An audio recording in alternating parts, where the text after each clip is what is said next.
Hi, this is Annie Fox for Family Confidential, Secrets of Successful Parenting. My guest today is Jeanne Demers. Jeanne is an artist, illustrator, and the creator of the Ruby books. She's also the Chief Operating Officer of WeStopHate.org. Hi, Jeanne. Welcome to Family Confidential. Hi, Annie. It's so good to be here. I'm so glad we're getting to do this. Okay, so you and I go back a long way, and I think I was first introduced to you through the Ruby books, the wonderful art and empowerment messages that you've created for girls. And for those of my viewers who are not familiar with Ruby books, I want you to just tell us a little bit about how that started and how you connected with girls around using your art and self-confidence. Okay. I would say that it all began because I'm a creative person. And so I had written a story called The Ruby Books, and I wanted it to be relevant to young people today. And so I needed to go out and find out if it was. So I connected with tween girls. And in How the did you do that? Well, online. So that was one way where I reached out to girls online.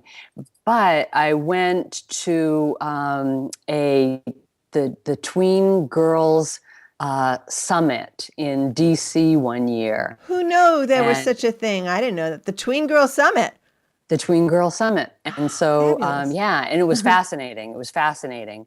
And I would just like share my story material with them in between what was being offered. And they're, honest. Oh, yeah. So I got a sense of like what was going to fly and what wasn't going to fly. And it just happened that along the way, it became less about the story and more about connecting with tween girls. Like I fell in love with tween girls. And it then evolved into using the Ruby books to draw out what they had to say and them expressing their voice in the world. And yeah, and it just sort of like I kept coming up with creative ways online to find out what they wanted to use their voice to say. And that's very much a parallel to the kind of work that I do, where I get these emails and have been for almost 18 years now. These emails from tween girls, and they're telling me what they don't know and what they need help with. So it seems very similar in that they're being really upfront.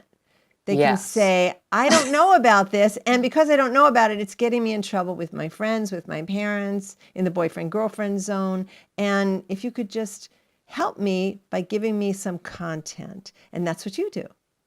Right, right. And I also think that what was so valuable about what I was doing was that I was honoring their voice. Yes. I was saying, what do you think? Like, and I would give them like STEM sentences and they would finish them for me. For example? And then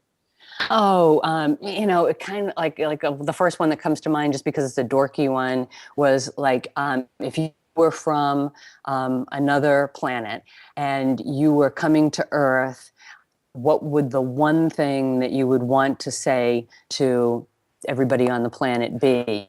Wow. And then they would, yeah. No, And so that's then, not dorky at all. I mean, that gives a girl right in there, that gives a girl power. Talk about voice. It's global coverage. I love that. I love that question. okay, it turned out good, because even though it was kind of like a little, I don't know, it was fine. It was fine. It was a fine question. It's It was fine. a fine question. What kind of But then, responses did you get? it really, it was a lot of self-love, like how important it is to love just exactly who you are and that you're great just the way you are. That chokes me up a little bit. I'm feeling a little sad hearing that. It's, of course, great advice, and it's true, but I wonder if the girls who are telling you this in that moment really believe it.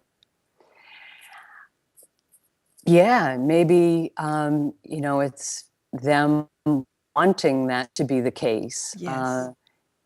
Yeah. Yeah, I'm thinking that. I know that currently you've kind of evolved your work. I know you worked at Jen Austen, and I think that the idea of the power that girls have, and it's mostly untapped, and the kind of the pettiness they sometimes devolve into amongst themselves rather than seeing each other, as we used to say, in a sisterhood. I'm wondering how you address that, and I'm thinking that probably when you first started this, social media wasn't as common a playground for tween girls as it is now in 2015. And how is that idea of solidarity with other girls emerging from your work? Well, I think that the whole bullying epidemic has escalated to a point where they get it, that they have to turn it around. And so I see a lot of that. I see a lot of young people, girls and boys alike, saying, we don't want this. We don't like this. And it's got to stop. And I find that they inspire each other. Like they just need to hear somebody else saying it so that they realize that it is equally as cool to be kind as it is to be powerful in a mean way. Yeah.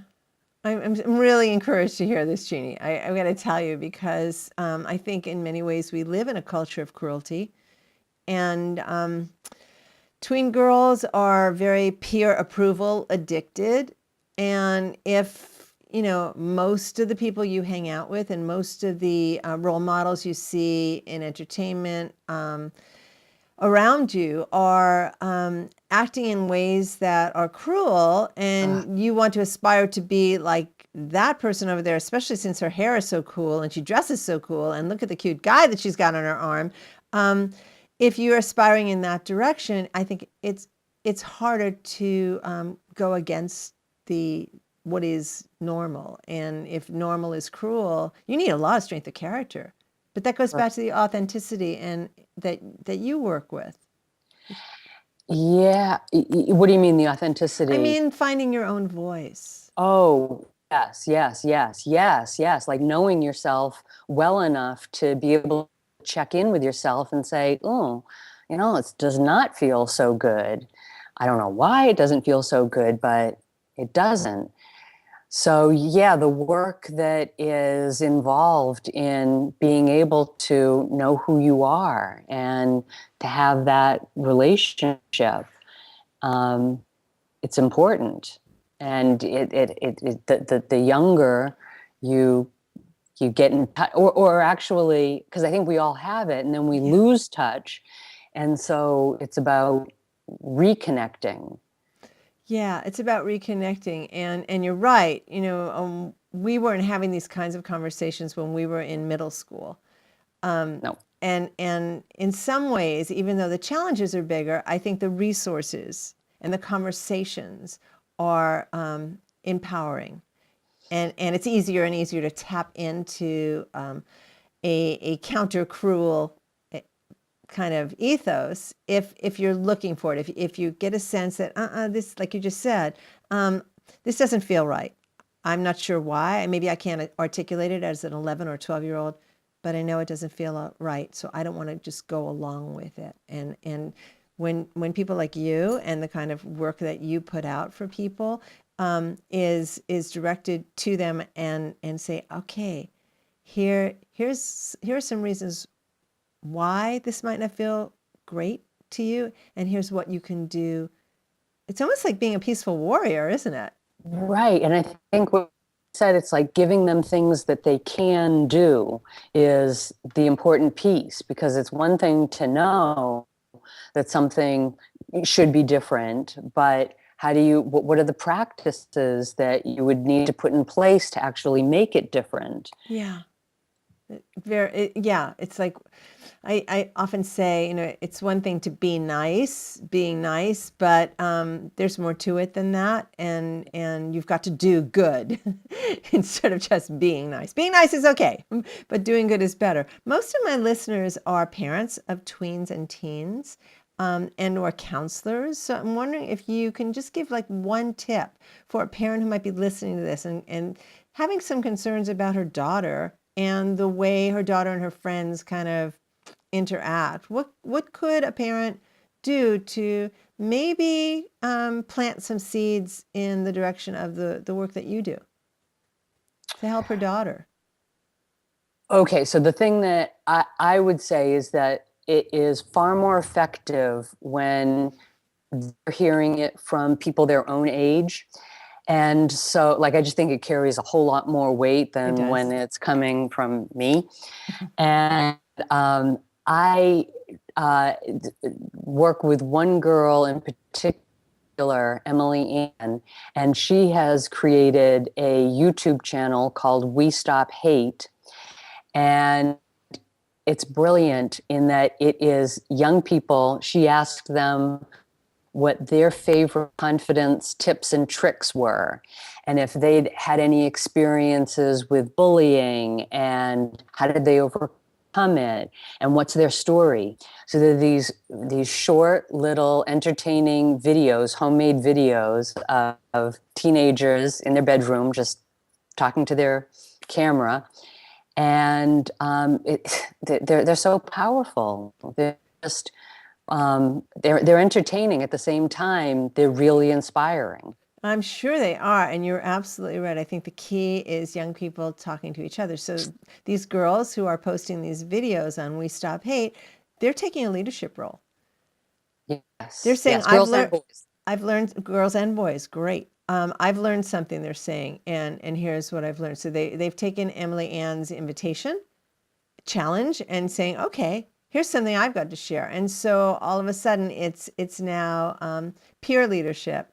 And yeah, I'm sure that has much more impact than adults saying what we say often. Not that what we say isn't heard, but I think it's heard and listened to more closely when it comes from someone who's their age. Right. And what happened was that, she just asked her YouTube friends to make videos. And then those videos were so inspiring that she was flooded with people submitting their own videos, Right. doing the same thing. All of them wanted to give each other advice and encouragement. And it's beautiful. So WeStopHate.org is that'll take you to the YouTube channel where the videos are. That's great. So here's a tip for the parents and teachers and counselors who are listening. Invite your students and or your kids to check out WeStopHate.org. And if they feel so inspired, that they too can submit a video that shares a tip with some other kids who maybe are in the thick of this and don't have a lot of strategies or tips, and you could be helping them. Yes. Great. We've just got about a minute left, Jeannie. That's And it? yeah, I It know. flew It just by. flew by. I'd love to have you give our viewers and listeners an opportunity to learn more about your work personally. And if you could repeat the URL of the anti-bullying website that we just heard. So first yours and then the other one. Okay, well, mine is ever evolving. So right now, Everevolving.com. ever evolving. That's good. So Emily Ann Regal and I have really joined forces, and out of We Stop Hate came the writing of the book Flawed, and it's about how to stop hating on yourself, others, and the things that make you who you are. And very excited about this. So Flawed is now written, and we're about to bring it out into the world. And so she just today created Flawed Light. So on Facebook, light as in LIGHT, because it's about being a flawed light in the world. Okay. And yeah, so that would be, I would say, where to go is Flawed Light on Facebook, and we'll take it from there. But We Stop Hate on Facebook is another good place to go, and WeStopHate.org. Terrific. Thanks so much for this time together, Jeannie, and also for the work that you've been doing for a really long time. I feel like you and I are on the same team, and I'm so proud of it. Oh, Annie, thank you so much. You're such an inspiration to me. Thanks. This is Annie Fox for Family Confidential. To learn more about my work with tweens, teens, and my parent coaching services, please visit anniefox.com. And check out my new book, The Girls Q&A Book on Friendship, 50 Ways to Fix a Friendship Without the Drama. And my parenting book, Teaching Kids to Be Good People, Progressive Parenting for the 21st Century. Family Confidential podcast is produced by Electric Eggplant, creators of books and apps for parents, kids, tweens, and teens. And tune in next when my guest will be Judy Graybill, Step Family Coach. Until next time, happy parenting.